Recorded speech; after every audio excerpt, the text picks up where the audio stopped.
31节的感动时刻，我们带你到桃园的龙潭，在这里有一座100年的制茶厂，那么传承了5代，每个机器、每个角落都诉说着台湾当年茶叶外销的风光史。这几年，他们开始拓展了所谓的茶乡观光行程，让游客可以来到这里旅行之余，还能够体验采茶、制茶的乐趣。刻着历史痕迹的红砖古墙，里面是龙潭100年老茶厂。这个是38年的时候盖的。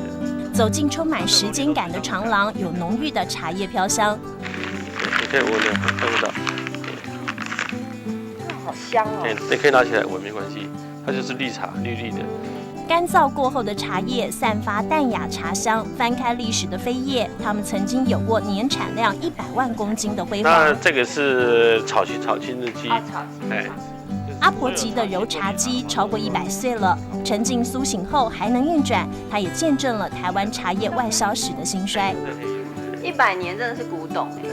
它这个过程是很壮的。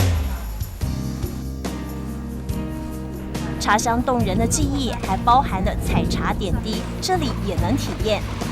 它跟一般的品种是不一样，它采金黄色的长出来的，它不要采绿色的。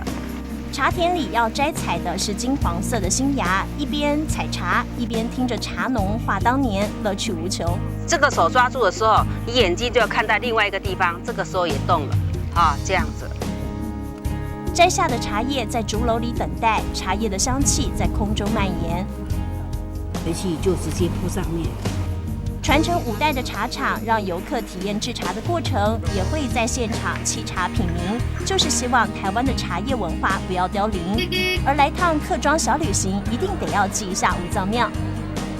客家好味上菜了，经过特殊处理的鹅肉，搭配的是客家吉酱，还有客家黄豆酱，是客人上门必点的招牌菜。而米苔目则是有着客庄妈妈的味道。因为也好扮演他他宠的是。所以讲，人家用了米奇木的煮煮起来，米头加了米奇清吼。受欢迎的苦瓜风是整条苦瓜用鹅肉汤汁焖煮，相当爽口，每道菜都有惊喜。从100年茶厂到美味的客家料理，业者用心经营，糅合了传统和创新。斑驳砖墙镶嵌着采茶人的回忆，一蕊茶心一蕊叶，装满1竹篓香气。客庄沉淀100年，只为一朝鲜绿感动时刻。